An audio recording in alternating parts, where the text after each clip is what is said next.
Hello students, मेरा नाम सुमित शर्मा है। आप सभी का केमिस्ट्री मेंटोर हूँ। ठीक है, आज के इस लेक्चर में अपन बात कर रहे हैं क्लास 10 हिंदी मीडियम स्टूडेंट्स के लिए मैं लेकर आ चुका हूँ important questions of chemical reaction and equation. महत्वपूर्ण सवाल रासायनिक अभिक्रिया और समीकरण के। ठीक है ना, चाहे आप आरबीएससी बोर्ड में हो, चाहे एनसीईआरटी में हो, चाहे एनी अदर स्टेट बोर्ड, आप किसी भी बोर्ड से हो, आपका सिलेबस एनसीईआरटी है, मीन्स आपके ये क्वेश्चन सारे आपके काम के हैं। आपके वहां पर राज्य में एनसीईआरटी को फॉलो किया जाता है, तो ये सारे क्वेश्चन आपके लिए इंपॉर्टेंट है, आपके बोर्ड एग्जाम्स में आ सकते हैं, कुछ तो आए हुए भी हैं। ठीक है, तो हिंदी मीडियम वालों के लिए पूरा का पूरा वीडियो लेक्चर रहेगा, कंप्लीट हिंदी मीडियम, मतलब हिंदी में क्वेश्चन लिखूंगा, हिंदी में बताऊंगा। ठीक है, तो ये परीक्षा का रामबाण है आपके लिए, इससे सवाल आएंगे, कुछ तो आए हुए हैं और कुछ आएंगे। ठीक है, तो चलिए फिर स्टार्ट करते हैं। चलिए स्टूडेंट्स, इंपॉर्टेंट क्वेश्चंस को स्टार्ट करते हैं। पहला क्वेश्चन है, चिप्स बनाने वाले चिप्स की थैली में कौन सी गैस युक्त कर देते हैं ताकि उनसे उपचयन ना हो सके। पहला सवाल है कि चिप्स की जो थैलियां आती हैं उनमें कंपनी वाले ऐसी कौन सी गैस भरते हैं जिससे वो उपचयन ना हो सके। ठीक है ना, वो ऑक्सीजन के साथ रिएक्शन ना कर सके। ठीक है ना, तो देखो, चिप्स बनाने वाले चिप्स की थैली में नाइट्रोजन गैस को भरते हैं ताकि उस चीज का क्या नहीं हो सके, उपचयन ना हो सके। तो वो कंपनी वाले चिप्स की थैली में कौन सी गैस भरेंगे, नाइट्रोजन गैस। पढ़ के रखा है और ये क्वेश्चन भी आ रहा है इंपॉर्टेंट में। ठीक है, सेकंड क्वेश्चन देखें, किसी रासायनिक अभिक्रिया में उत्प्रेरक की क्या भूमिका होती है। उत्प्रेरक मींस कैटलिस्ट। आपने पढ़ा होगा कि कोई अभिक्रिया बहुत ही धीमी होती है, बहुत स्लो रिएक्शन होती है, कुछ रिएक्शन इतनी तेजी से होती हैं कि पता ही नहीं चलता कब कंप्लीट हो गई, और कुछ इतनी धीरे होती हैं कि हमें इंतजार करना पड़ता है 1 महीने का, 2 महीने का, कभी कभी तो साल भी लग जाते हैं। तो ऐसी घटना घटित ना हो इसलिए उत्प्रेरक काम में लिया जाता है। उत्प्रेरक का काम क्या होता है, उत्प्रेरक एक ऐसा पदार्थ होता है जो किसी भी रासायनिक अभिक्रिया की गति को तेज कर सकता है, नहीं तो कम कर सकता है। ठीक है, पर खुद कभी चेंज नहीं होगा। रासायनिक अभिक्रिया को स्पीड को चेंज जरूर कर सकता है पर खुद अपरिवर्तित रहता है। तो यही हमें यहाँ पर लिखना है कि रासायनिक अभिक्रिया में उत्प्रेरक की क्या भूमिका है। तो अपन कहेंगे उत्प्रेरक रासायनिक अभिक्रिया की, उत्प्रेरक रासायनिक अभिक्रिया की गति को तीव्र का मतलब है तेज, तेज या मंद का मतलब है धीमा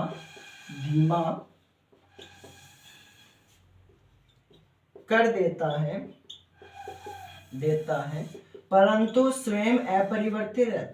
परंतु स्वयं अपरिवर्तित रहता है, मतलब खुद चेंज नहीं होता है, परंतु स्वयं अपरिवर्तित रहता है।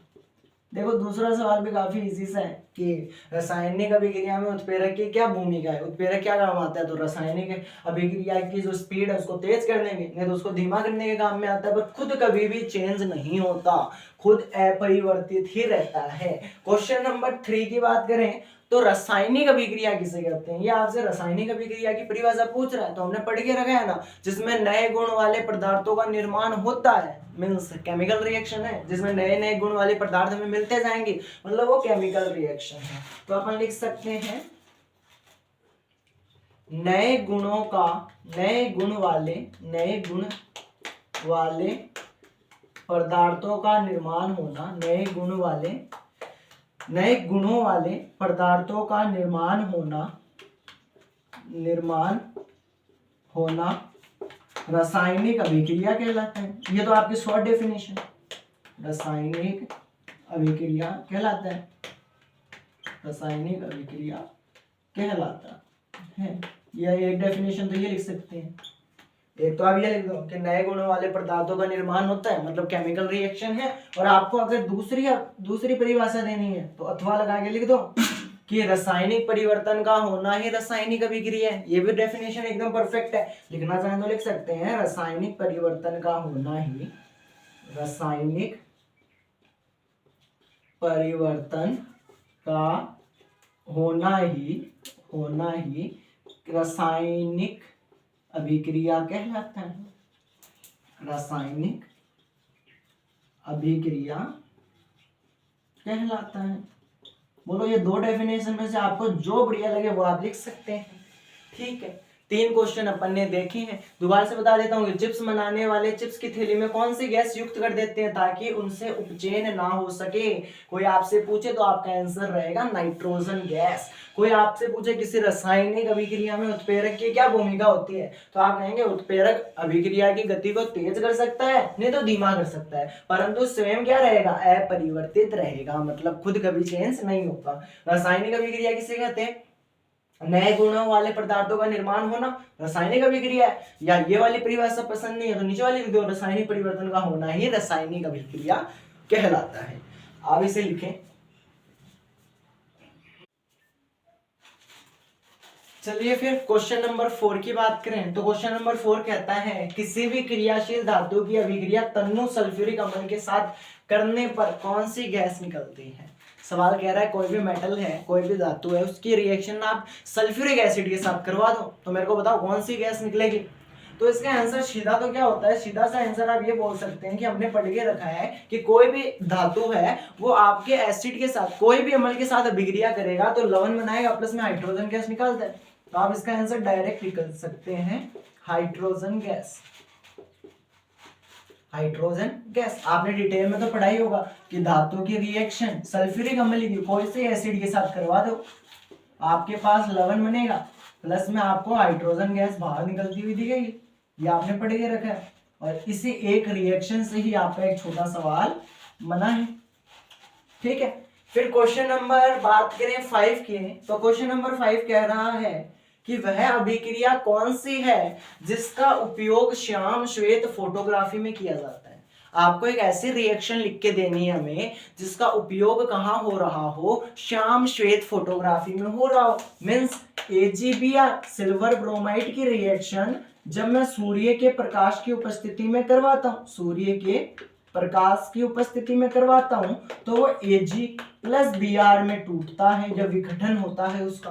तो ये कौन सी रिएक्शन है, ये श्याम श्वेत फोटोग्राफी वाली तो है कि आप सिल्वर ब्रोमाइड की रिएक्शन सूर्य के प्रकाश की उपस्थिति में करवाएं तो सिल्वर अलग हो जाता है, ब्रोमाइड अलग हो जाता है, यही श्याम श्वेत फोटोग्राफी है। ठीक है, फिर आगे बात करें कि कोयले का दहन किस प्रकार की रासायनिक अभिक्रिया है।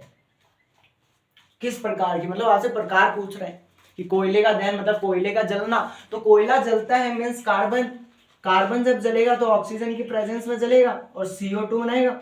और अपन ने पढ़ के रखा है कि एक या एक से अधिक अभिकारक मिलेंगे, देखो एक या एक से अधिक अभिकारक मिलकर एकल उत्पाद का निर्माण कर रहे हैं। दोबारा से देखिएगा, एक या एक से अधिक उत्पाद मिलकर अभिकारक मिलकर एकल उत्पाद का निर्माण करते हैं तो अपना मतलब है संयोजन अभिक्रिया। तो आप इसके आंसर में लिख देंगे संयोजन अभिक्रिया, यह आपकी संयोजन अभिक्रिया है, एडिशन रिएक्शन है। ठीक है, क्वेश्चन दोबारा से देख सकते हैं, कोई भी धातु ले लो क्रियाशील, उसकी अभिक्रिया तन्नु सल्फ्यूरिक अम्ल के साथ करवाने पर आपकी हाइड्रोजन गैस बाहर निकलती है। चौथे का तो आंसर ये हो जाएगा। पांचवा, ऐसी अभिक्रिया लिखनी थी जिसका उपयोग श्याम श्वेत फोटोग्राफी में किया जाता है, तो आप बताएंगे सिल्वर ब्रोमाइड की अभिक्रिया सूर्य के प्रकाश में करवा दीजिए, सिल्वर अलग हो जाएगा, ब्रोमाइड अलग हो जाएगा। फिर ऐसे बात करें कोयले का दहन किस प्रकार की रासायनिक अभिक्रिया है, तो आप लिखेंगे संयोजन अभिक्रिया है। ठीक है, कारण अगले ने पूछा नहीं, सिर्फ ये पूछा है कौन सी अभिक्रिया, तो इतना लिख के आ जाना संयोजन है। कारण पूछे तब आपको इसकी डेफिनेशन भी बतानी पड़ेगी, रिएक्शन भी लिख देना फिर तो। ठीक है, इसको नोट करें। देखें क्वेश्चन नंबर 7। क्वेश्चन नंबर 7 कहता है रेडॉक्स अभिक्रिया किसे कहते हैं। तो रेडॉक्स अभिक्रिया पढ़ी थी क्या चैप्टर नंबर 1 में, कि ऐसी अभिक्रिया जिसमें उपचयन व अपचयन दोनों होता है। मीन्स ऑक्सीजन जुड़ता है तब तो उपचयन है, ऑक्सीजन में कमी हो रही है मीन्स अपचयन है, हाइड्रोजन में कमी है तब तो आप कहेंगे ऑक्सीकरण, हाइड्रोजन ज्यादा हो रहे हैं मीन्स अपचयन। तो अपन इतनी बड़ी डेफिनेशन तो लिख नहीं सकते, इसलिए अपन शॉर्ट डेफिनेशन लिखते हैं कि ऐसी अभिक्रिया जिसमें ऑक्सीकरण व अपचयन, ऑक्सीकरण का दूसरा नाम है उपचयन। ठीक है ना, तो ऐसी अभिक्रिया जिसमें ऑक्सीकरण व अपचयन दोनों होता है वही रेडॉक्स रिएक्शन है। तो आपसे कोई पूछे कि रेडॉक्स रिएक्शन क्या है तो आप लिख दीजिएगा कि रेडॉक्स रिएक्शन मीन्स ऐसी अभिक्रिया जिसमें उपचयन व अपचयन दोनों होता है, जिसमें उपचयन व अपचयन दोनों होता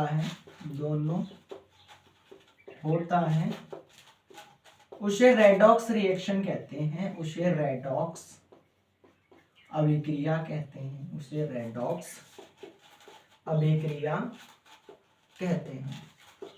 यह आपकी रेडॉक्स की परिभाषा हो गई कि अपचयन और उपचयन दोनों साथ में होने लग जाए, मीन्स रेडॉक्स रिएक्शन है। फिर अगले क्वेश्चन की अपन बात करें तो अगला क्वेश्चन आपसे ये कह रहा है कि रेडॉक्स अभिक्रिया का एक उदाहरण लिखिए, ठीक है ना। रेडॉक्स रिएक्शन का एक एग्जांपल मेरे को बता दीजिए। तो रेडॉक्स रिएक्शन हमने पढ़ी थी, और रेडॉक्स क्या होती है, जिसमें अपचयन और उपचयन दोनों साथ साथ होते हैं। तो मैं यहाँ पर ये ले लेता हूँ, ठीक है, यहाँ पर ले लेता हूँ, चलो Zn है, यहाँ पर का ZnO है, यहाँ पर C है, चलो Zn और कार्बन ऑक्साइड ये ले लेता हूँ। हाँ, जिंक और कार्बन ऑक्साइड है, इन दोनों की रिएक्शन मैंने करवाई तो जिंक तो ऑक्साइड में बदल गया और कार्बन से ऑक्सीजन हट गया, कार्बन बेचारा अलग अलग हो गया।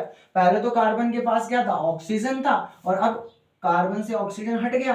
और अपन ने पढ़ा है कि ऑक्सीजन में कमी मीन्स अपचयन।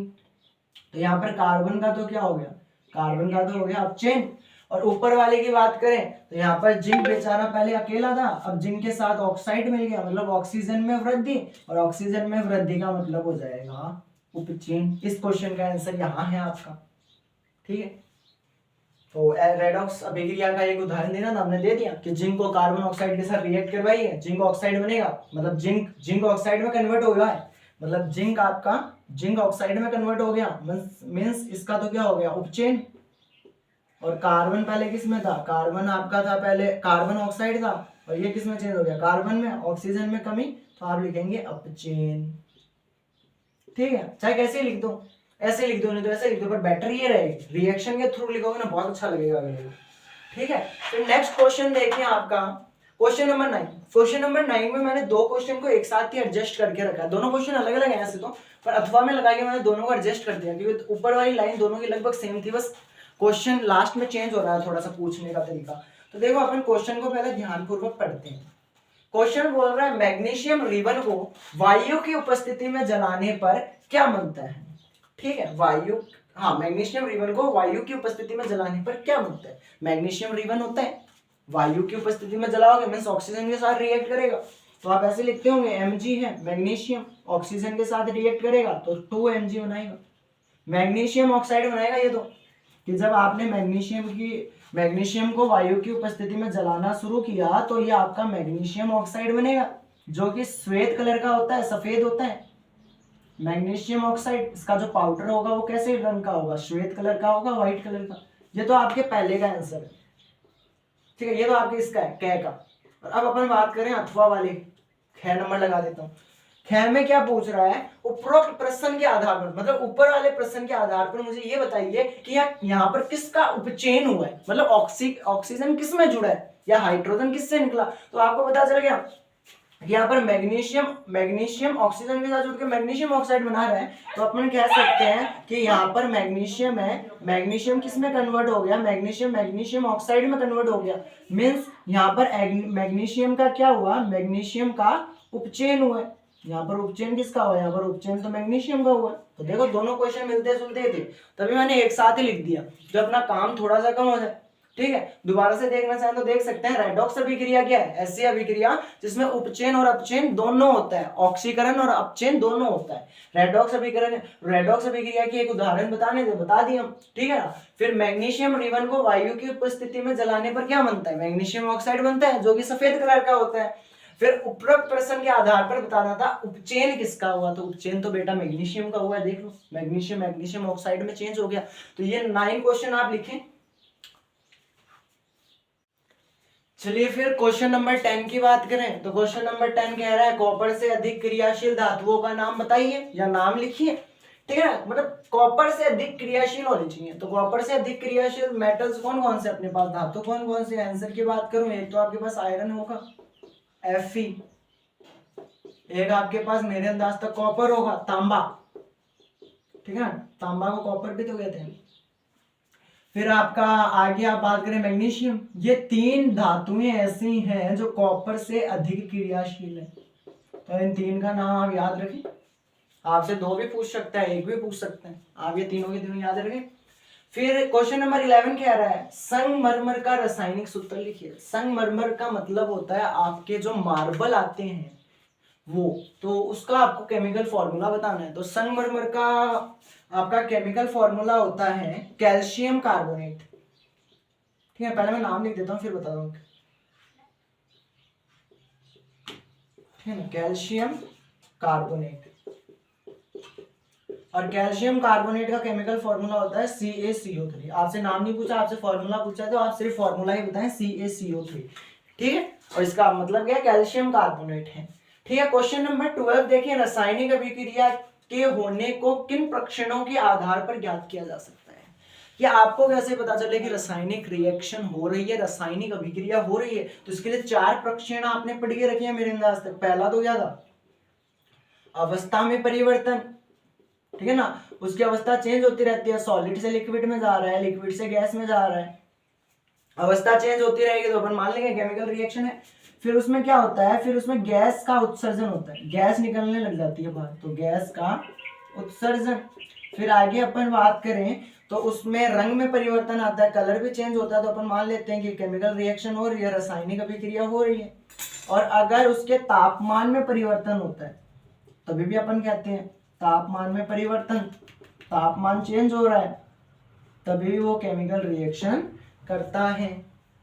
ये लो 4 है अपने पास प्रक्षेपण रासायनिक अभिक्रिया होने के, तो ये 4 वही है, अवस्था में चेंज होता है, रंग में परिवर्तन होता है, तापमान में परिवर्तन है, गैस का उत्सर्जन है।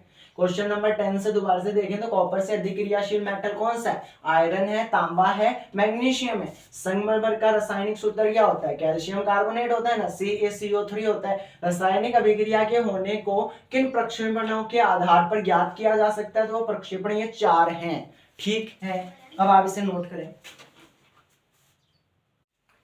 चलिए फिर 12 क्वेश्चन करने के बाद में अब अपन देख रहे हैं क्वेश्चन नंबर 13, ऑक्सीकरण किसे कहते हैं, उदाहरण सहित समझाइए। ठीक है ना, ऑक्सीकरण मतलब ऑक्सीजन का जुड़ना और हाइड्रोजन में कमी।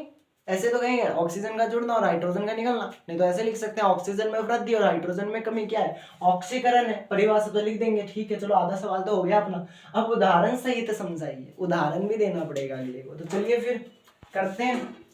तो आपको सबसे पहले तो ऑक्सीकरण की परिभाषा देनी है, तो आप कहें ऑक्सीजन में वृद्धि, नहीं लिखो ऐसी अभिक्रिया, ऐसी अभिक्रिया,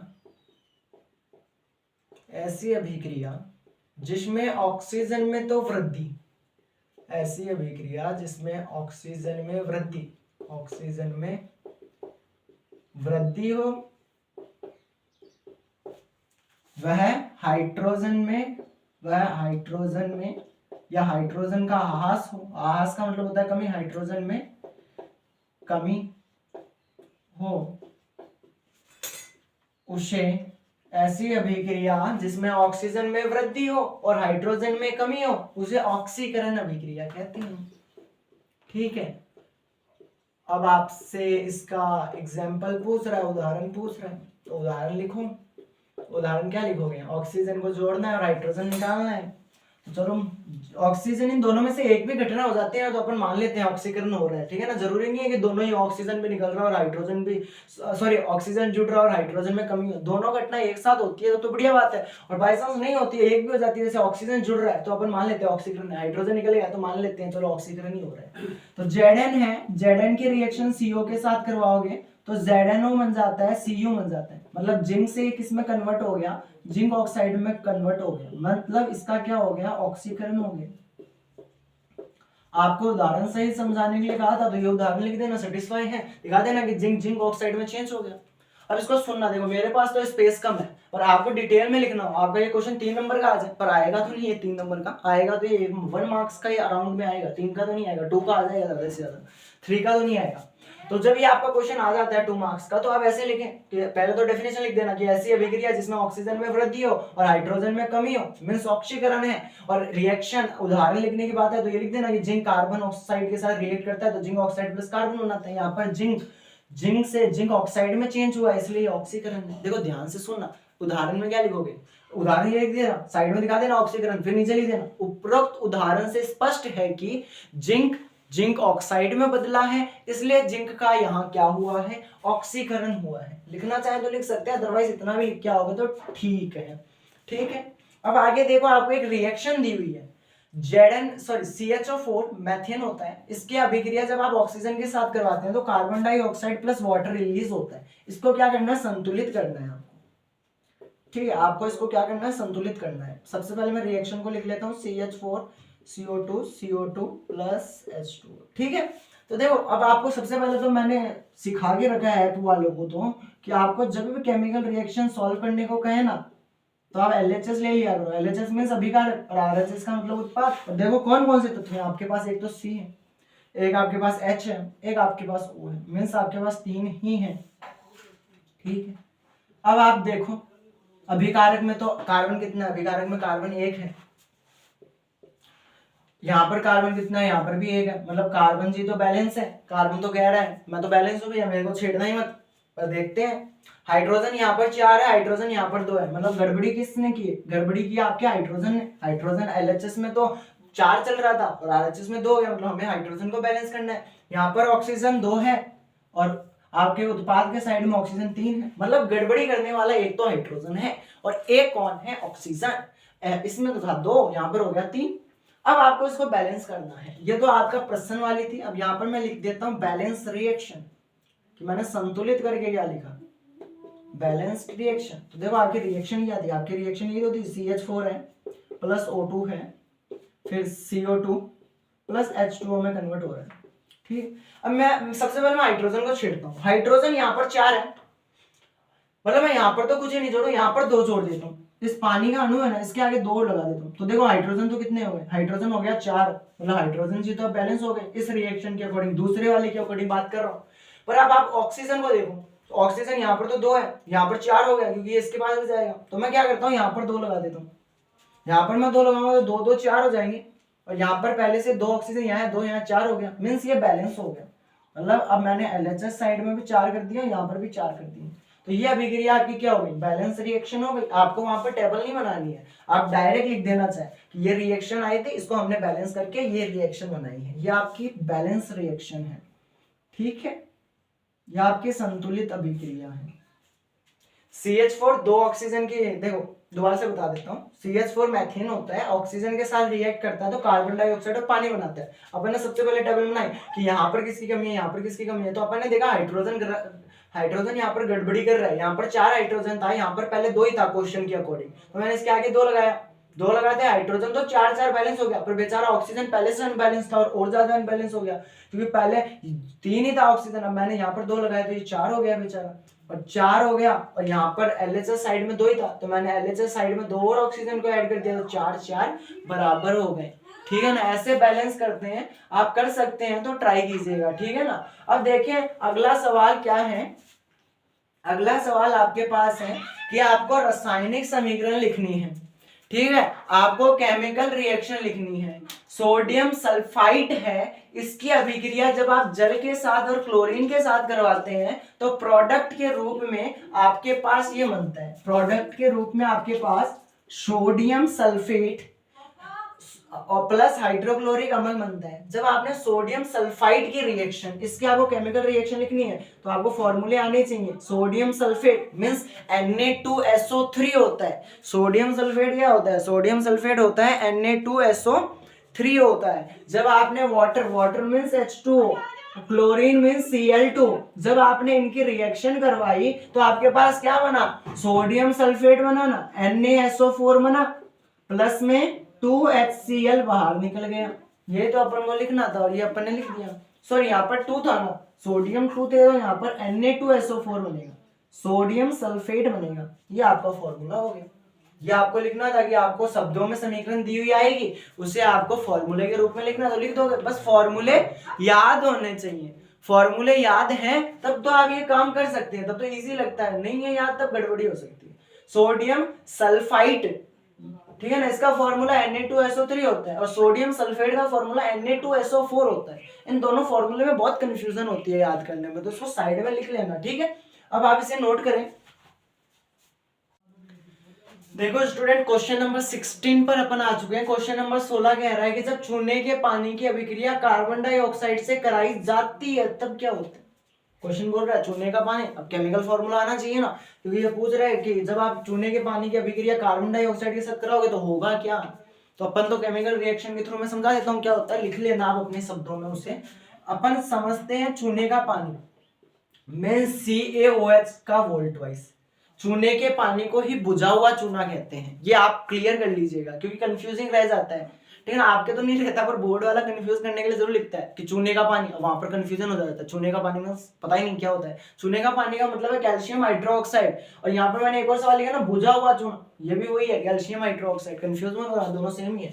कैल्शियम हाइड्रोक्साइड की रिएक्शन जब आप CO2 के साथ करवाते हैं, CO2 मींस कार्बन डाइऑक्साइड, तो क्या होता है, तो आपका यहाँ पर क्या बनेगा, कैल्शियम कार्बोनेट बनेगा, CO3 बनेगा, प्लस में H2O अलग हो जाएगा, और प्लस में आपके पास कुछ नहीं बचेगा, इतना ही बचेगा कि आपने जब कैल्शियम हाइड्रोक्साइड की रिएक्शन कार्बन डाइऑक्साइड के साथ करवाई तो आपके पास कैल्शियम कार्बोनेट बनता है, CaCO3 बनता है, प्लस में पानी बनता है। ठीक है, अब आप इसे अपने शब्दों में तो लिख ही सकते हैं कि जब चूने के पानी की अभिक्रिया कार्बन डाइऑक्साइड से साथ करवाई जाती है तब कैल्शियम कार्बोनेट और जल बनता है। इसको मैंने अभिक्रिया के थ्रू लिखा है, आप शब्दों में लिख दीजिएगा, नहीं तो ऐसे लिख के आओगे तभी भी सही है, नंबर मिल जाएंगे। 1 नंबर का क्वेश्चन है तो इजीली दे देगा। 2 के हैं तब तो आपको थ्योरी भी लिखनी पड़ेगी और रिएक्शन भी लिखनी पड़ेगी, ठीक है ना। ये क्वेश्चन नंबरों के हिसाब से लिखे जाते हैं कि अगर आपका नंबर 1 है तो डायरेक्ट रिएक्शन लिख दो, और 2 नंबर का है तो रिएक्शन को समझा भी तो चलो क्या है लिखा है अपन ने, और फिर रिएक्शन को बैलेंस करके भी दिखा दो अगले को, ठीक है ना। अब आगे क्वेश्चन की बात करें तो अगला आपका क्वेश्चन क्या है, अगला आपका क्वेश्चन ये है कि जब बुझे हुए चूने के साथ क्लोरीन की अभिक्रिया करवाएं तो क्या होता है।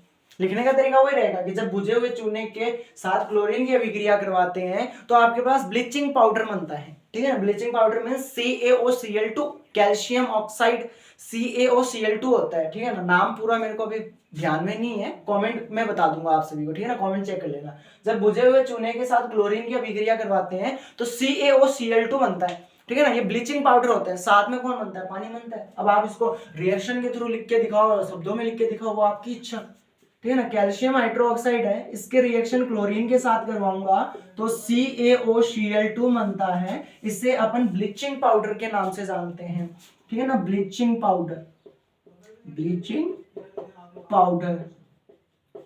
और फिर प्लस में आपके पास आ जाता है पानी H2O, ठीक है। ये आपके पास रिएक्शन है। अब आप इन्हें शब्दों में लिख देना, 2 नंबर का है तो दोनों में लिख देना, शब्दों में और रिएक्शन में। और 1 मार्क्स का क्वेश्चन आता है जब डायरेक्ट ही लिख दीजिएगा, ठीक है, कोई समस्या नहीं है। देखो क्वेश्चन नंबर 18 विरंजन चूर्ण, क्वेश्चन नंबर 18 है आपका विरंजन चूर्ण। विरंजन चूर्ण की तनु हाइड्रोक्लोरिक अम्ल से क्रिया करवाते हैं तब क्या होता है। विरंजन चूर्ण का फॉर्मूला क्या होता है, आपको याद है तब तो आप कर देंगे। विरंजन चूर्ण का फॉर्मूला CaOCl2 होता है। इस ब्लीचिंग पाउडर को है ना विरंजन चूर्ण कहते हैं, ठीक है ना। इस ब्लीचिंग पाउडर का ही दूसरा नाम क्या है, विरंजन चूर्ण है, विरंजन चूर्ण, ठीक है ना। ये फॉर्मूले आप सभी लिख लेना, और मैं भी कोशिश करूंगा कि फर्स्ट चैप्टर के जितने भी फॉर्मूले हैं ना उन सबका एक वीडियो बना के आपके पास पहुंचा दूंगा, ठीक है ना, और PDF के रूप में भी भिजवा दूंगा।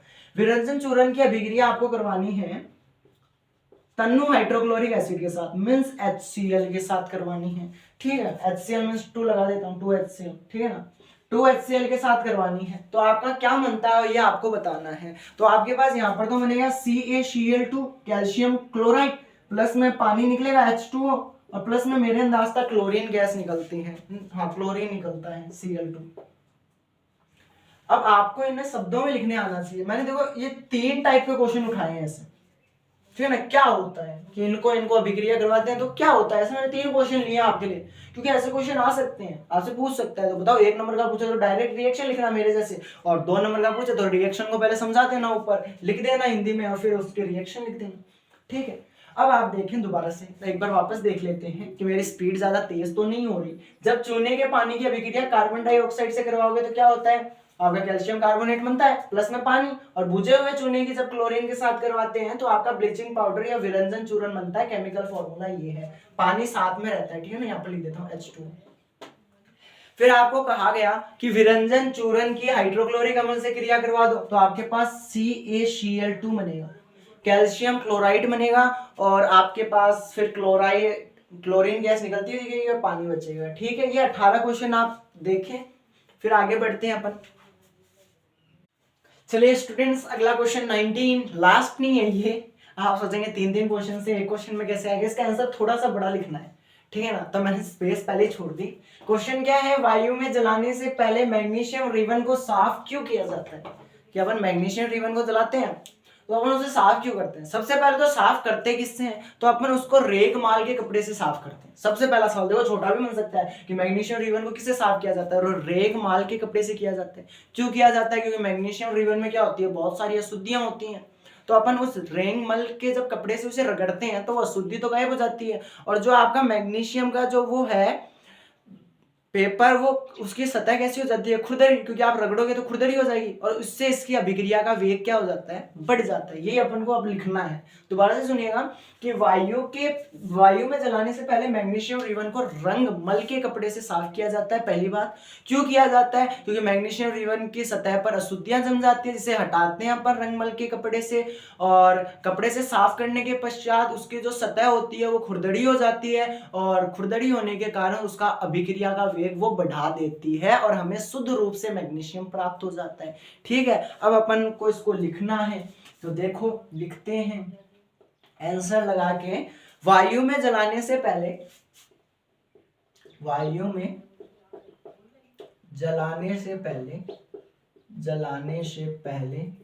मैग्नीशियम रिबन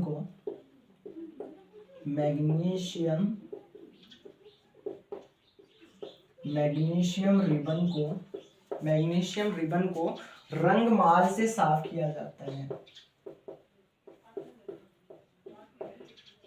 रंगमाल से साफ किया जाता है। पहली बात तो साफ किससे करते हैं वो बता दो, कि रंगमाल के कपड़े से साफ कर रहे हैं। ठीक है, साफ किया जाता है क्योंकि इसकी सतह पर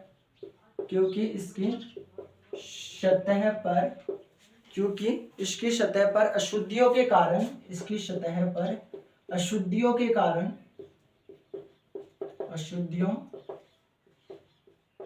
कारण यह अभिक्रिया नहीं कर पाता है।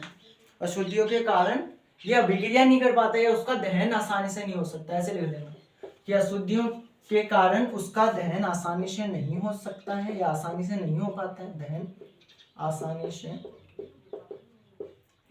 नहीं हो पाता है, आसानी से दहन नहीं हो पाता है। रंगमाल के कपड़े से साफ करने पर रंगमाल से साफ करने पर उसकी सतह खुरदरी हो जाती है, दरी हो जाती है, जिससे अभिक्रिया का वेग बढ़ जाता है, जिससे अभिक्रिया का वेग बढ़ जाता है, जिससे अभिक्रिया का वेग बढ़ जाता है। और फिर आगे एक लाइन और रह गई, अभिक्रिया का वेग बढ़ जाता है और हमें शुद्ध रूप से मैग्नीशियम प्राप्त हो जाता है, शुद्ध रूप से मैग्नीशियम प्राप्त हो जाता है। देखो ये आंसर है ना, ये ऐसे ही लिखना है, शुद्ध रूप से मैग्नीशियम प्राप्त हो जाता है। मेरे से भी कोई पॉइंट ना छूट जाए, इसलिए मैंने पहले सर्च कर लिया कि चलो परफेक्ट बता देते हैं कि क्यों साफ किया जाता है, किससे किया जाता है। ठीक है ना, तो पूरा डिटेल में लिखोगे, क्योंकि क्वेश्चन 2 नंबर का आ गया और 3 नंबर का आ गया तो बहुत अच्छी बात है। पर यह मेरे अंदाज तक राउंड फिगर में 1 मतलब 3 में भी जैसे आधे करके देते हैं ना, 1.5 आधा मतलब 1.5 + 1.5 बराबर 3 बनाता है, उसमें बना सकता है कि वायु में जलाने से पहले मैग्नीशियम रिबन को साफ क्यों किया जाता है। तो पहले तो बता देना कि तो रंगमाल से किया जाता है। क्यों किया जाता है? क्योंकि इसकी सतह पर अशुद्धि पाई जाती है, जिससे इसका दहन नहीं हो सकता, इसको अपन जला नहीं पाते हैं। और रंगमाल के कपड़े से साफ करने पर इसकी सतह कैसी हो जाती है, खुरदरी हो जाती है, जिससे अभिक्रिया का वेग बढ़ जाता है और हमें शुद्ध रूप से मैग्नीशियम प्राप्त हो जाता है। ये आपका क्वेश्चन नंबर 19 है, आप इसे नोट करें। देखिए आपका क्वेश्चन है, जब लोहे की कील को कॉपर सल्फेट के विलयन में डुबोया जाता है तो विलयन का रंग क्यों बदल जाता है। ठीक है ना। क्वेश्चन प्रैक्टिकल का है, मतलब लैब में परफॉर्म किया जाता है। लैब में ये घटना होती है कि जब आप कॉपर सल्फेट के सॉल्यूशन में आयरन की कील डुबोते हैं तो वो अपना कलर चेंज कर देता है। अब ये क्यों चेंज करता है वो हमें देखना है। देखें, कॉपर सल्फेट होता है CuSO4 और आपने इसकी रिएक्शन किससे करवा दी, आयरन के साथ करवा दी, तो इसका तो सॉल्यूशन है तो एक्वा लगेगा। और आयरन है में सॉलिड स्टेट में है। जब आयरन की रिएक्शन आप कॉपर सल्फेट के साथ कराओगे तो आपका जो कॉपर सल्फेट का सॉल्यूशन है ये आयरन सल्फेट के सॉल्यूशन में चेंज हो जाएगा FeSO4 में, और साइड में आपके पास कॉपर अलग हो जाएगा सॉलिड स्टेट में। कॉपर सल्फेट का जो सॉल्यूशन होता है वो नीले रंग का होता है, नीला रंग। और जो जब ये आयरन सल्फेट में चेंज हो जाता है तो सॉल्यूशन का कलर हरा रंग का हो जाता है। ऐसा क्यों हुआ, क्योंकि इसमें कौन सी रिएक्शन होती है, इसमें आपकी विस्थापन अभिक्रिया हो जाती है। कम क्रियाशील तत्व अधिक क्रियाशील तत्व कम क्रियाशील तत्व को हटा देता है। आयरन यहाँ पर अधिक क्रियाशील है, कॉपर को हटा देगा। तो अब आपसे ये पूछा गया क्यों चेंज होता है, तो लिख देना कि जब लोहे की कील को कॉपर सल्फेट में मिलाया जाता है, कॉपर सल्फेट के विलयन में डुबोया जाता है, विलयन में डुबोया जाता है तो निम्न अभिक्रिया होती है। मतलब नीचे जो हमने रिएक्शन लिखी है इस प्रकार की रिएक्शन होती है, निम्न अभिक्रिया होती है। फिर अभिक्रिया के नीचे लिख देना, ठीक है ना। उपरोक्त अभिक्रिया से स्पष्ट है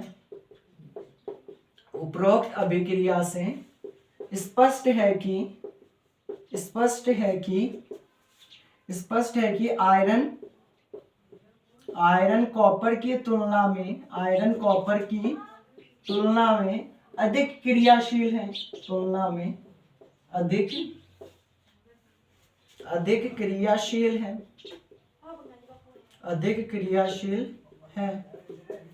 और यह विस्थापन अभिक्रिया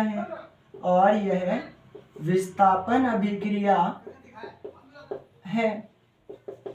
ठीक है, ये लिख देना कि आयरन कॉपर की तुलना में अधिक क्रियाशील होता है और ये विस्थापन अभिक्रिया है। एक बार दोबारा से पढ़ लेते हैं कि जब लोहे की कील को कॉपर सल्फेट के विलयन में डुबोया जाता है तो निम्न अभिक्रिया होती है। कॉपर सल्फेट आयरन सल्फेट में चेंज हो जाता है, कॉपर बनता है। उपरोक्त अभिक्रिया से स्पष्ट है कि आयरन कॉपर की तुलना में अधिक क्रियाशील होता है और यह विस्थापन अभिक्रिया है। फिर लिख देना इस कारण से ही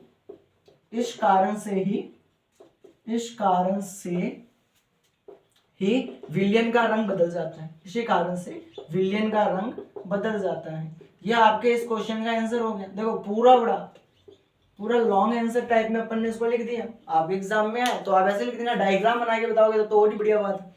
परखनली लेके बताओगे तो और ही अच्छा है, नहीं तो इतना भी बताओगे तो सेटिस्फाई है अगला, ठीक है, नंबर दे देगा। ठीक है, अब आगे बढ़ेंगे, उससे पहले आप इसे नोट करें। देखिए स्टूडेंट, क्वेश्चन नंबर 21 पर अपन आ चुके हैं। क्वेश्चन नंबर 21 कह रहा है कि उष्माक्षेपी और उष्माशोषी अभिक्रिया किसे कहते हैं। उष्माक्षेपी और उष्माशोषी अभिक्रिया किसे कहते हैं, उदाहरण सहित समझाओ। ठीक है ना, उदाहरण सहित मेरे को समझा दीजिए। अब देखो इस क्वेश्चन का आंसर कैसे लिखना है आपको। देखो ये क्वेश्चन है ना इंपॉर्टेंट है। ऐसे तो मैं जो क्वेश्चन करवा रहा हूँ लगभग इंपॉर्टेंट है, क्योंकि ये पिछले साल ही बोर्ड में आया था उष्माक्षेपी और उष्माशोषी वाला, तो मैं इसको ज्यादा इंपॉर्टेंट बता रहा हूँ, पिछले साल आया हुआ है। ठीक है ना, और जितने भी अपन कर रहे हैं सारे क्वेश्चन मैंने आपके प्रीवियस ईयर पेपर से लिए हैं, कहीं मॉडल पेपर से लिए हैं, कोई कहीं से बुकलेट से लिए हैं। ठीक है ना, तो मैंने एकदम छानबीन करके आपको लिखवा रहा हूँ, तो सारे इंपॉर्टेंट है। एग्जाम से पहले भी इस वीडियो को देख के जाओगे ना तो इसमें से लगभग क्वेश्चन नोट आ जाएंगे आपके एग्जाम में। ठीक है ना, तो चलिए फिर इस क्वेश्चन का आंसर ढूंढते हैं। उष्माक्षेपी आपने पढ़ा होगा, फर्स्ट चैप्टर में आई थी उष्माक्षेपी अभिक्रिया। देखो मैं बताता हूँ, आपने नहीं पढ़ी तो। उष्माक्षेपी ऐसी अभिक्रिया जिसमें उत्पाद के निर्माण के साथ उष्मा का भी उत्सर्जन होता है, मतलब प्रोडक्ट बनने के साथ साथ उष्मा भी निकलती हो, मींस उष्माक्षेपी। तो अपन कहेंगे ऐसी अभिक्रिया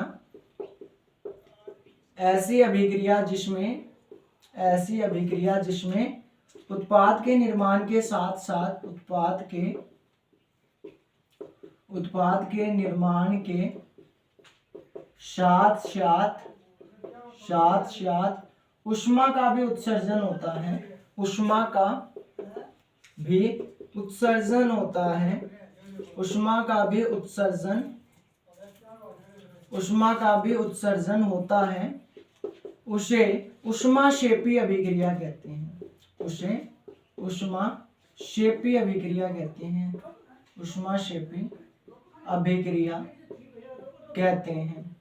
आपसे उदाहरण पूछे, आपको कहा है ना उदाहरण से समझाइए, मीन्स उदाहरण भी दीजिए, तो उदाहरण लिख दो। शोषण एक ऊष्माक्षेपी है, शोषण एक ऊष्माक्षेपी अभिक्रिया है। अब मैं इसके उदाहरण है ना चेक करके लिखवाता हूँ आपको, ठीक है। एक आप लिख देना कि CH4 होता है, ये तो पहला एग्जांपल, इसी का दूसरा CH4 होता है, 2 एग्जांपल लिख देना, ठीक है ना। 3 नंबर का क्वेश्चन है इतना, तो लिख देना 2 एग्जांपल लिख देना कम से कम कि CH4 है, ऑक्सीजन के साथ रिएक्ट करेगा तो आपका CO2 प्लस H2O बनाएगा, CO2 प्लस 2H2O प्लस ऊर्जा, या ऊष्मा लिख लो, ऊष्मा निकलती हुई देखिए। ये तो आपका होता है जब मैथेन को आप जलाते हैं, गर्म करके जलाया तो वो ऑक्सीजन के साथ रिएक्ट करके इतना काम करता है। फिर आपकी शोषण एक ऊष्माक्षेपी अभिक्रिया है, ठीक है, ये भी आप लिख सकते हैं। 2 उदाहरण तो हो गए। अब अगला देखें, आपसे इसी में एक और पूछा हुआ है, ऊष्माशोषी किसे कहते हैं, ऊष्माशोषी अभिक्रिया किसे कहते हैं। तो यहाँ पर आप क्या लिखेंगे, यहाँ पर ये लिखेंगे क्या, ऐसी अभिक्रिया जिसमें उत्पाद के निर्माण के साथ साथ उष्मा का उत्सर्जन नहीं होता है। ऊपर वाले में तो होता है ऊष्माक्षेपी में, ऊष्माशोषी में नहीं होता, उष्मा का अवशोषण जरूर होता है, ठीक है ना, उष्मा बाहर नहीं निकलती। ऐसी अभिक्रिया जिसमें उत्पाद के निर्माण के साथ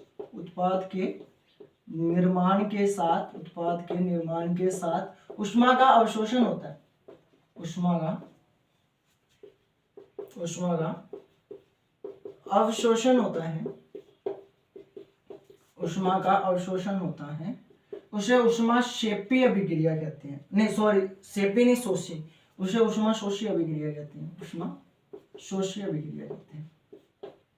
एक तो दी आपकी ऊष्माक्षेपी जिसमें उष्मा का उत्सर्जन होता है, और ऊष्माशोषी में क्या होता है, उष्मा का उत्सर्जन नहीं होता। उदाहरण के थ्रू आपको बताना है, तो उदाहरण आप लिख के दें, अगले को उदाहरण लिख के दें आप। इसके अंदर क्या लिखोगे, इसके अंदर लिखना कि जब आपने सिल्वर क्लोराइड की रिएक्शन जब करवाई तो सिल्वर और क्लोराइड अलग अलग में टूटते हैं, पर इसमें आपकी उष्मा रिलीज नहीं होती, इस रिएक्शन में आपकी उष्मा रिलीज नहीं होती। ये तो आपको सॉलिड स्टेट में प्राप्त हो जाता है और ये आपको गैस स्टेट में प्राप्त हो जाता है, पर ये निकलता नहीं है। यहाँ पर तो ये उष्मा निकलती है, यहाँ पर उष्मा अंदर ही रह जाती है, ठीक है ना। ये रिएक्शंस और ये एग्जाम्पल आपको याद करके रखने पड़ेंगे, ठीक है। क्वेश्चन अपने पास आया था ऊष्माक्षेपी और ऊष्माशोषी किसे कहते हैं, तो अपन ने समझा दिया। ये ऐसी अभिक्रिया जिसमें उष्मा का उत्सर्जन है, मींस ऊष्माक्षेपी, और उष्मा का अवशोषण है, तो ऊष्माशोषी अभिक्रिया। उदाहरण तो देखो याद करने पड़ेंगे, ठीक है। तो चलते हैं फिर आगे, आप इसे नोट करें। चलिए स्टूडेंट, क्वेश्चन नंबर 22 चल रहा था, ठीक है। अब देखो क्वेश्चन नंबर 22 है ना, ये मैं क्वेश्चन तो लिखवा देता हूं आपको, आंसर आप सर्च करना, आपके एनसीईआरटी में है ये, और वैसे का वैसे ही आपको याद करना है, ठीक है ना। क्वेश्चन नंबर 22 है कि शोषण, आपकी एनसीईआरटी में है ये, अभ्यास वाले में ये क्वेश्चन आता भी है कि शोषण को ऊष्माक्षेपी अभिक्रिया, शोषण को ऊष्माक्षेपी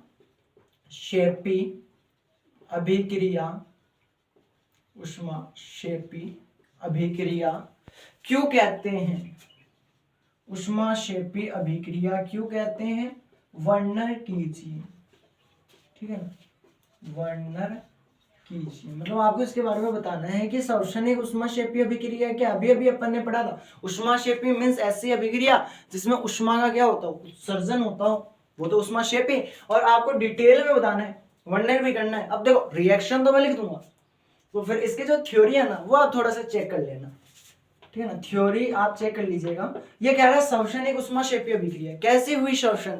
अब शोषण आपने बायोलॉजी में पढ़ के रखा होगा, रिस्पायरेशन होता है, ऑक्सीजन तो लेते हैं, कार्बन डाइऑक्साइड निकालते हैं। ग्लूकोज का विखंडन होता है, ग्लूकोज का फॉर्मूला होता है C6H12O6, ये अपना ग्लूकोज होता है। ग्लूकोज का केमिकल फॉर्मूला क्या होता है, C6H12O6। और जब आप इसे ऑक्सीजन के साथ रिएक्ट और करवा देते हो तो ये किस फॉर्म में टूटता है, तब ये आपका टूटता है 6CO2 कार्बन डाइऑक्साइड में निकालते हैं, प्लस में आपका 6H2O निकलता है, प्लस में आपकी उष्मा रिलीज होती है। अब हम सांस छोड़ते हैं ना, देखो ये काम होता है, अपन ने खाना खाया तो खाने में क्या होता है, ग्लूकोज ही तो होता है, और ग्लूकोज, और जब अपन रेस्पिरेशन के थ्रू ऑक्सीजन लेते हैं तो ग्लूकोज ऑक्सीजन के साथ मिलता है, फिर आपका क्या फॉर्मेशन बनता है, क्या बनता है, कार्बन डाइऑक्साइड, पानी और उष्मा बाहर निकलती हुई दिखती है। ठीक है, ये क्वेश्चन नंबर 22 की रिएक्शन तो मैंने आपको समझा दी, रिएक्शन तो ये ऐसे की ऐसी लिखनी है, ठीक है ना, ये आप नीचे लिख देना, नहीं तो स्टार्टिंग में लिख देना चाहिए, ये तो आपको लिखनी पड़ेगी, इसके बिना तो आपका क्वेश्चन में नंबर कट सकते हैं। और इसके नीचे की जो थ्योरी है ना, वो अब एनसीईआरटी है आपके पास घर में जो आप पढ़ रहे थे, उसके अंदर ये क्वेश्चन है, तो वो क्वेश्चन से आप इसका देख लेना कैसे लिखना है, ठीक है ना। अब आप इसे नोट करें, फिर आगे बात करते हैं। देखिए आपका क्वेश्चन क्या है, क्वेश्चन है वियोजन अभिक्रिया को संयोजन अभिक्रिया के विपरीत क्यों कहा जाता है, स्पष्ट करें। ये कह रहा है कि वियोजन रिएक्शन है, वियोजन अभिक्रिया ये संयोजन अभिक्रिया के विपरीत क्यों मानी जाती है। ठीक है, तो देखो सबसे पहले अपन वियोजन और संयोजन की बात करें तो होता क्या है, स्पष्ट करने के लिए गया, मतलब मैं एग्जांपल पहले लिख सकता हूँ, कोई दिक्कत की बात नहीं है। मैंने कहा कि आपने कॉपर को जलाया, सॉरी कॉपर नहीं, कोयले को जलाया, कार्बन को, और वो ऑक्सीजन के साथ रिएक्ट करके क्या बना लेगा, CO2 बना लेगा। बोलो, आपने कार्बन को जलाया और वो ऑक्सीजन के साथ रिएक्ट करेगा और कार्बन डाइऑक्साइड बना लेगा, मींस CO2 बना लेगा। ठीक है, ये तो आपकी कौन सी रिएक्शन है, ये तो आ गई आपकी संयोजन अभिक्रिया, क्योंकि संयोजन अभिक्रिया अभी स्टार्टिंग में अपने पास एक रिएक्शन आई थी, यही आई थी, उसमें मैंने कहा था ना कि जब जब एक या एक से अधिक अभिकारक मिलकर एकल उत्पाद बनाए तब तो संयोजन होती है। और वियोजन क्या होता है, वियोजन इसका जस्ट उल्टा होता है। तभी उसने कहा कि विपरीत अभिक्रिया क्यों कही जाती है, इसलिए कही जाती है क्योंकि इसमें देखो 2 से 1 बन रहा था, यहाँ पर 1 से 2 बनेगा। संयोजन में तो 2 से 1 बनता है, यहाँ पर 1 से 2 बनेगा। जैसे कि यहाँ पर सॉल्यूशन अपन लेते हैं 2FeSO4, ये अपने के लिए क्या हो जाएगा, अभिकारक हो जाएगा, और ये आगे चल के 2 भागों में टूटेगा। किस किस में टूटेगा, FeSO4 है, ये Fe2O3 प्लस SO2 में टूटेगा, प्लस SO2 प्लस SO3 में टूटेगा। देखो कितना लंबा टूटा है, मतलब था तो 1 और टूटा कितने में, 2 या 2 से अधिक। यहाँ पर तो अपन कहते हैं कि 1 और 2 जने होते हैं और 1 बनाते हैं, यहाँ पर ये कहता है कि अकेला होता है और 2 या 2 से अधिक भागों में उत्पाद बनाता है, तो ये वियोजन है। तो अपन कहेंगे वियोजन अभिक्रिया को संयोजन अभिक्रिया के विपरीत इसलिए कहा जाता है क्योंकि, पहले ये मैं लाइन लिख देता हूं कि वियोजन अभिक्रिया को संयोजन अभिक्रिया के विपरीत, संयोजन अभिक्रिया के विपरीत इसलिए कहा जाता है, इसलिए कहा जाता है क्योंकि वियोजन अभिक्रिया में, क्योंकि वियोजन अभिक्रिया में एकल अभिकारक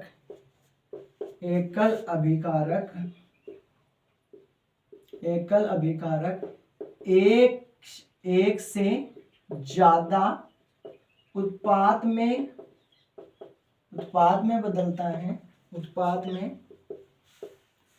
बदलता है, जबकि संयोजन अभिक्रिया में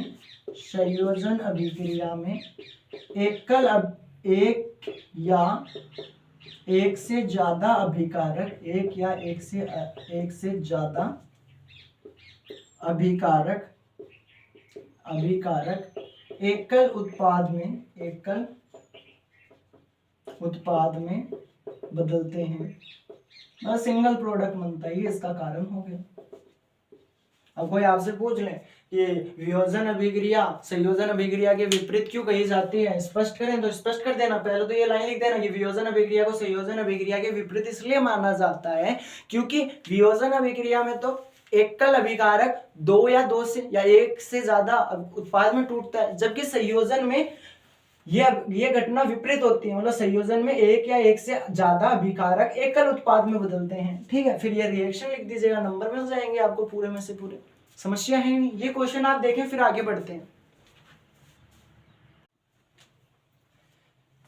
चलिए फिर क्वेश्चन नंबर 24, विस्थापन वह द्वितीय विस्थापन अभिक्रिया में अंतर स्पष्ट कर, मतलब दोनों के आपको अंतर बताना है। तो अंतर का जब सवाल आए ना, सबसे पहला काम तो ये करना कि टेबल बना लेना, सारणी बना लेना, बढ़िया लगता है, और फिर डेफिनेशन लिख देना, फिर एक एग्जांपल लिख देना, हो गया अंतर। अब आपको इसका क्वेश्चन करना है तो आप क्वेश्चन कैसे करेंगे? देखो आप तो बना लेना सारणी, मेरे से तो बनेगी नहीं, मैं तो डायरेक्ट ही लिख देता हूँ, ठीक है ना। सारणी आप अपने कॉपी में बना लीजिएगा, एक साइड लिख लीजिएगा विस्थापन, फिर लाइन खींचिएगा, एक तरफ लिख लीजिएगा दिव्य विस्थापन, ठीक है ना। अब मैं तो ऐसे ही लिख देता हूँ सीधा। देखो विस्थापन अभिक्रिया, अभी एक एग्जांपल आया था अपने पास, तो अपने कहा था इसमें विस्थापन अभिक्रिया, वो याद करो, वो प्रैक्टिकल किया था आयरन वाला, कॉपर सल्फेट के विलयन में आयरन की कील डुबो रहे थे, तो विस्थापन अभिक्रिया थी, मतलब अधिक क्रियाशील तत्व कम क्रियाशील तत्व को उसकी जगह से हटा देता है, तो वो रिएक्शन कौन सी होती है? विस्थापन अभिक्रिया। तो अपन कहेंगे एक ऐसी अभिक्रिया, या ऐसे लिख दो, ऐसी अभिक्रिया जिसमें अधिक क्रियाशील तत्व है, जिसमें अधिक क्रियाशील तत्व है, कम क्रियाशील तत्व को अधिक, जिसमें अधिक क्रियाशील तत्व है, अधिक क्रियाशील तत्व है, कम क्रियाशील तत्व को, कम क्रियाशील तत्व को उसके स्थान से विस्थापित कर देता है, उसके स्थान से विस्थापित कर देता है इस अभिक्रिया को, रुकना एक बार पढ़ लेता हूं। ऐसी अभिक्रिया जिसमें अधिक क्रियाशील तत्व कम क्रियाशील तत्व को उसके स्थान से विस्थापित कर देता है, उसे विस्थापन अभिक्रिया कहते हैं, ठीक है, उसे विस्थापन अभिक्रिया कहते हैं। जिसमें कम क्रियाशील तत्व अधिक क्रियाशील तत्व कम क्रियाशील तत्व को उसके जगह से हटा देगा। उदाहरण लिखना हो तो उदाहरण लिख दीजिएगा कि CuSO4 का सॉल्यूशन था, जब मैंने इसके अंदर Fe मिलाया तो ये FeSO4 में चेंज हो गया, प्लस में Cu अलग हो गया बेचारा, ठीक है। ये रिएक्शन आपको लिखनी है। ये तो आगे क्या होगा? विस्थापन अभिक्रिया। अब ये पूछ रहा है दिव्य विस्थापन अभिक्रिया, दिव्य विस्थापन अभिक्रिया। अब दिव्य विस्थापन अभिक्रिया में क्या होता है? उसमें होता तो यही है, उसमें काम तो ये होता है, पर वहां पर अपन कम क्रियाशील और अधिक क्रियाशील तत्व नहीं लिखते। वहां पर हम कहते हैं कि उत्पाद के निर्माण के साथ है ना, दो पदार्थों के बीच है ना आयन का आदान प्रदान होता है, ठीक है ना, उनके बीच आयनों का क्या होता है? आदान प्रदान होता है। तो अपन ऐसे लिखेंगे ऐसी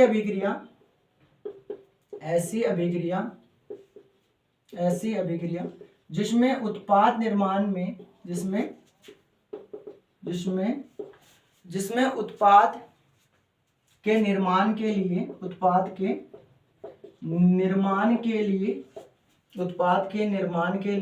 अभिकारकों के बीच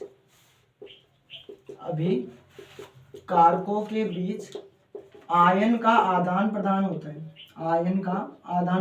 कोई प्लस देता है कोई माइनस देता है, ऐसे आदान प्रदान होते हैं, तो वो दिव्य विस्थापन अभिक्रिया होती है, आदान प्रदान होते हैं। ऐसी अभिक्रिया जिसमें उत्पाद के निर्माण के साथ साथ अभिकारकों के बीच, उत्पाद के निर्माण के लिए अभिकारकों के बीच आयन का आदान प्रदान होता है, उसे दिव्य विस्थापन अभिक्रिया कहते हैं। यह आपकी डेफिनेशन होगी। आपके पास अगर डेफिनेशन और कोई सी लिखी हुई है, वो मेरे वाली से इजी है तो आप वो लिखें, ठीक है। जरूरी नहीं है कि आप जैसे मैं लिखवा रहा हूँ वैसे का वैसे आप एग्जाम में लिखोगे, आप इसे अपनी भाषा में लिखेंगे, शुद्ध सरल वाली में, ठीक है ना। तो ऐसे कोई दिक्कत नहीं है कि क्वेश्चन में कैसे लिखना है, वो आपके ऊपर डिपेंड करता है। मैं समझा रहा हूँ आपको, ये क्वेश्चन लिख लेने हैं, क्वेश्चन सारे काम के क्वेश्चन आपकी नोटबुक में होंगे, आप एग्जाम टाइम में देखेंगे ना तो मजा आ जाएगा आपको। तो ऐसी अभिक्रिया जिसमें उत्पाद के निर्माण के साथ साथ अभिकारकों के बीच आयन का आदान प्रदान होता है, उसे दिव्य विस्थापन कहते हैं। जैसे कि अपन उदाहरण ले, अब उदाहरण के अंदर आपको मैं क्या दूं, उदाहरण के अंदर आप ले लो Na2SO4 है, सोडियम सल्फेट है, अभी भी अपन करके आए थे, सोडियम सल्फेट है, और एक अपने पास है BaCl2 बेरिलियम सल्फेट है, सॉरी बेरिलियम क्लोराइड है। Na2SO4 सोडियम सल्फेट है और ये BaCl2 बेरिलियम क्लोराइड। अब ये बेरिलियम और इस सोडियम के बीच आयन का आदान प्रदान होगा, तो सोडियम की जगह पर तो कौन चला जाएगा? बेरिलियम, और बेरिलियम की जगह पर कौन आ जाएगा? आपका सोडियम आ जाएगा। ये आपकी रिएक्शन हो जाती है। देखो काम बहुत इजी है, एकदम एग्जाम का पेपर बहुत इजी आएगा, ठीक है ना। और अब आपको साइंस में मजा भी आएगा क्योंकि अपन पढ़ रहे हैं एकदम बढ़िया तरीके से, ठीक है। कोर्स अपना हुआ है, अब अपन रिवीजन में इंपॉर्टेंट क्वेश्चन देख रहे हैं, तो आपका एकदम बढ़िया से पेपर जाएगा। तो आप इससे देखें, विस्थापन और दिव्य विस्थापन में अंतर पूछा था तो डेफिनेशन लिखना, उदाहरण लिखना, ठीक है ना, और एकदम बढ़िया से कर दीजिएगा। अब क्वेश्चन नंबर 25 के ऊपर चर्चा करेंगे, पहले आप इसे लिखें। चलिए स्टूडेंट्स, आगे और क्वेश्चन के ऊपर चर्चा करते हैं। अब देखो, अब वीडियो लेक्चर ऐसे ही बड़ा हो गया, काफी लेंदी हो गया होगा, अब मैं आपको क्वेश्चन लिखवा देता हूँ, ठीक है ना। अब जो मैं क्वेश्चन ले रहा हूँ ना, कि आपकी NCERT में मिल जाएंगे आपको, और कुछ नोट्स में भी लिखवाए हुए हैं मेरे, तो आपको वहां पर मिल जाएंगे। और क्वेश्चन ये वाले मॉडल पेपर में तो मेरे को मिले नहीं, ये मैंने एक्स्ट्रा ऐड किए हैं, इसलिए मैं इसका सॉल्यूशन आपको नहीं लिखवा रहा हूँ। आप नोटबुक से कहीं ना कहीं से देख के आप उसको कर लीजिएगा, ठीक है ना। ये क्वेश्चन देखिए, एक दो तो मॉडल पेपर में थे और एक दो मैंने खुद ने इंक्लूड किए हैं, तो ये आप लिखिएगा। देखिए मैं आपको एक दो क्वेश्चन लिखवा देता हूँ। जैसे कि सबसे पहला क्वेश्चन आप ये देख लो, अवक्षेपण अभिक्रिया, क्वेश्चन नंबर 25 था, ठीक है। अवक्षेपण अभिक्रिया,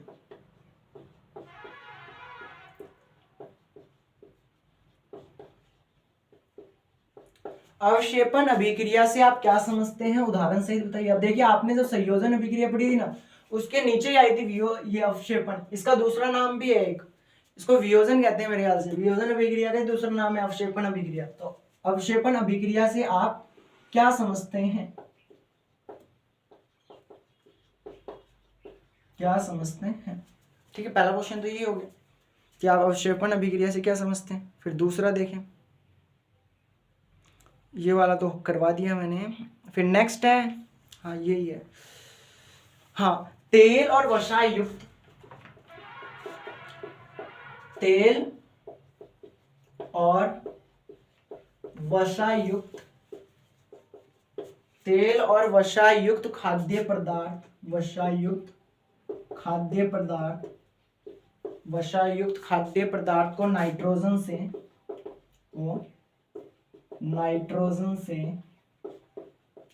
नाइट्रोजन से प्रभावित क्यों किया जाता है। आपको ये क्वेश्चन के आंसर मिले तब ठीक है, नहीं मिलेंगे तो मैं शॉर्ट लेक्चर में इनके लिखवा के भेज दूंगा, ठीक है ना। प्रभावित क्यों किए जाते हैं, क्योंकि अपना टाइम हो चुका है खत्म, लेक्चर का क्लास खत्म होने वाली है, इसलिए मैंने पहले ही आपको ये क्वेश्चन लिखवा दिए हैं, ठीक है ना। आप ढूंढ लीजिएगा। और अपने भी एक क्लास में इंपॉर्टेंट क्वेश्चन सारे आ जाए, इसलिए मैं थोड़ा सा आंसर नहीं बता रहा हूँ, ठीक है ना। पर लगेगी नीट है तो मैं एक और शॉर्ट लेक्चर में इसको करवा दूंगा, ठीक है। एक बार तो आप लिखिए, जो अपना एक ही शॉर्ट में चला जाए ये वीडियो यूट्यूब में, ठीक है। संरक्षण क्या है, उदाहरण सहित समझाइए, ठीक है। ये आपका क्वेश्चन 27 होगा, उदाहरण सहित समझाइए।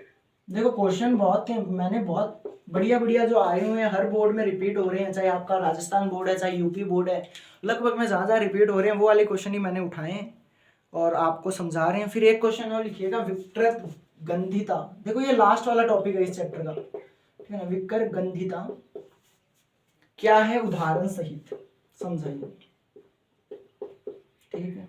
ये आपके क्वेश्चंस हैं, उदाहरण सहित समझाइए। ये 4 क्वेश्चन आपके होमवर्क हैं, ये आपको ढूंढना है, मेरे अंदाज तक आपको मिल जाएंगे, आप ढंग से देखेंगे तो। हाँ इतने ही क्वेश्चन है, और तो मैंने सारे करवा दिए। देखो वीडियो लेक्चर में मैंने कम से कम 24 तक के, मतलब एक बीच में भी थोड़ा सा समझा के छोड़ दिया था, वो भी आपको लिखना, मतलब मैक्सिमम 23 तक के क्वेश्चन के मैंने आपको सॉल्यूशन एकदम डिट्टो करवाए एकदम बढ़िया तरीके से। और अब मैं आपके भरोसे 5 सवाल छोड़ रहा हूँ, ठीक है। ये 5 सवाल आपसे होते हैं तो ठीक है, नहीं तो कमेंट सेक्शन है ना, वहां पर मेरे को बता दीजिएगा भैया ये क्वेश्चन नहीं है, क्वेश्चन नंबर लगा देना कि भैया ये वाला नहीं हुआ, नहीं तो क्वेश्चन लिख देना, फिर मैं उसके ऊपर एक शॉर्ट लेक्चर डलवा दूंगा और आपको सेंड करवा दूंगा, ठीक है। तो ये आपका रहेगा होमवर्क, बहुत इंपॉर्टेंट क्वेश्चन है, इन सबको देखना है एक बार, ठीक है, ढूंढिएगा और कीजिएगा। ओके स्टूडेंट्स, तो अब अपन मिलेंगे नेक्स्ट क्लास में। मजा आया होगा आज, इंपॉर्टेंट क्लास थी, परीक्षा का रामबाण है, बस बात ही है, आपकी बोर्ड एग्जाम में इनसे क्वेश्चन आएंगे। फर्स्ट चैप्टर में 28 इंपॉर्टेंट क्वेश्चन मेरे को मिले, जो ऐसे के ऐसे उठाए जा सकते हैं, ठीक है। और ये पूरा का पूरा चैप्टर भी ले रहे हैं, पूरा का पूरा चैप्टर इससे हो जाएगा आपका, पूरा का पूरा चैप्टर इसमें आ रहा है, ठीक है। तो आप इन्हें करेंगे। अब अपन मिलेंगे नेक्स्ट वीडियो लेक्चर में। तो till then keep practising, keep learning, thank you and good bye.